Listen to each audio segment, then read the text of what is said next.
Halo semuanya, pada video kali ini saya akan menjelaskan salah satu contoh soal kimia SMA. Jadi soal akan saya bahas ini, itu adalah soal mengenai sifat koligatif larutan. Jadi sifat koligatif larutan itu secara umum itu ada dibagi 4 ya. Jadi ada tekanan uap, terus ada tekanan osmosis, ada kenaikan titik didih, dan penurunan titik beku. Nah, di sini soal ini itu ada mengenai tekanan uap. Nah, sekarang saya bacakan terlebih dahulu soalnya. Sebanyak X gram dari CONH2 dua kali, itu MR60 dilarutkan ke dalam 468 gram air. MR-nya itu 18. Sehingga tekanan uap jenuh larutan pada temperatur 30 derajat Celcius adalah 28,62 mm Hg. Jika pada temperatur itu tekanan uap jenuh air murni sama dengan 31,8 mm Hg, maka harga X adalah, nah harga X itu dibilang X gram kan, dibilang X gram CONH2 dua kali. Berarti harga X yang ditanya itu adalah massa CONH2 dua kali yang dilarutkan dalam air, seperti itu. Jadi ditanya itu adalah massanya, massa dari CONH2 dua kali. Nah, di sini diketahui kan ada tekanan uap jenuh larutan. Tekanan uap jenuh larutan itu diketahui 28,62 mm Hg. Nah, di sini kan dalam keadaan seperti ini CONH2 dua kali atau ureanya kan sudah dimasukkan ke dalam air. Berarti ini adalah tekanan uap jenuh larutan, itu P. Ya, jadi notasnya itu P. P-nya itu adalah 28,62 mm Hg.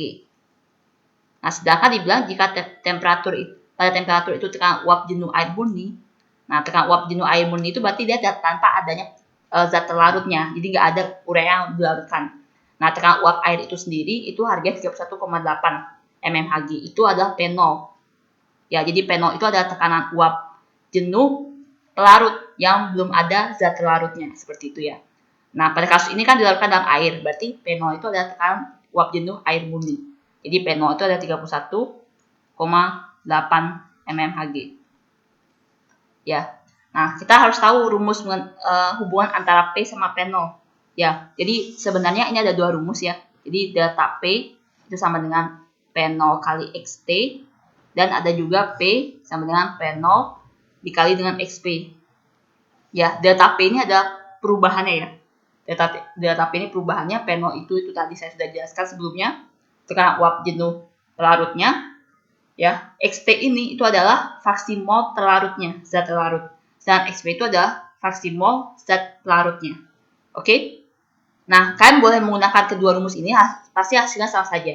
Ya, saya akan coba menggunakan rumus yang kedua. Ya, karena kan rumus kedua itu nggak ada delta P-nya, sehingga kita tidak usah mengurangkan lagi. Tapi kalau kalian menggunakan cara yang pertama, itu juga sama aja antara hasilnya. Saya menggunakan cara yang kedua. Ya, jadi saya tuliskan di sini lagi, di P sama dengan P0 dikali dengan XP.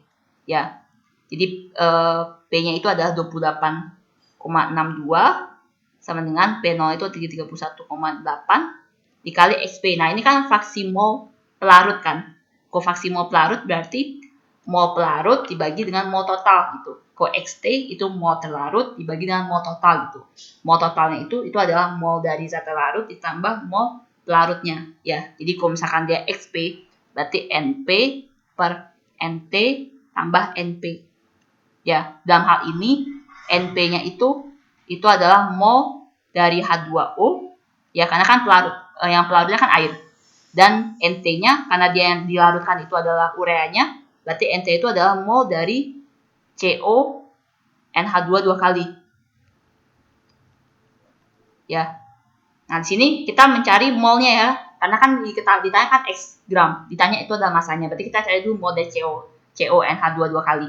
NP-nya, kita bisa cari NP-nya. Jadi NP itu kan diketahui dilarutkan ke dalam 468 gram air, MR-nya 18. Berarti NP-nya itu adalah 468 dibagi dengan MR.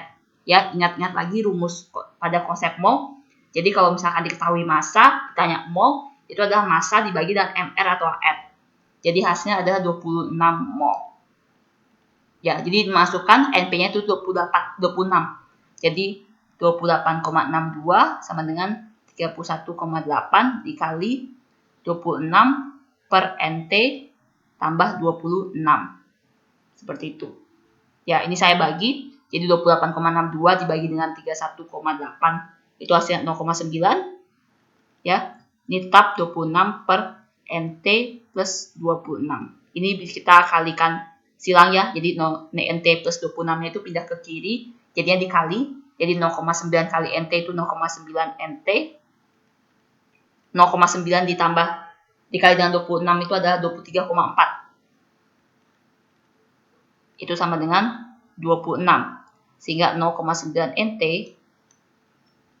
itu adalah 26 dikurangi 23,4. Hasilnya 2,6. Saya pindah ke sini ya. Jadi NT-nya itu adalah 2,6 dibagi 0,9. Hasilnya adalah 2,88 mol. Nah, setelah kita mendapatkan mol dari CONH22 kalinya, sekarang kita bisa mencari masanya. Kalau dari mol mencari massa itu dikali dengan MR atau R. Jadi masanya, massa dari CONH22 kalinya itu adalah NT dikali dengan MR-nya. Jadi 2,88 dikali dengan MR-nya diketahui sana itu adalah 60. Hasilnya adalah 173,33. Nah, di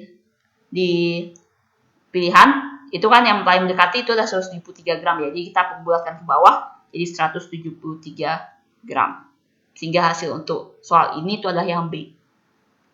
Oke, sekian saja pembahasan saya untuk soal kali ini. Mudah-mudahan kalian bisa mengerti. Bukan ada yang kurang mengerti atau ada yang ingin kalian tanyakan, kalian bisa komen di kolom komentar ya. Jangan lupa kalian like, share, dan subscribe. Terima kasih.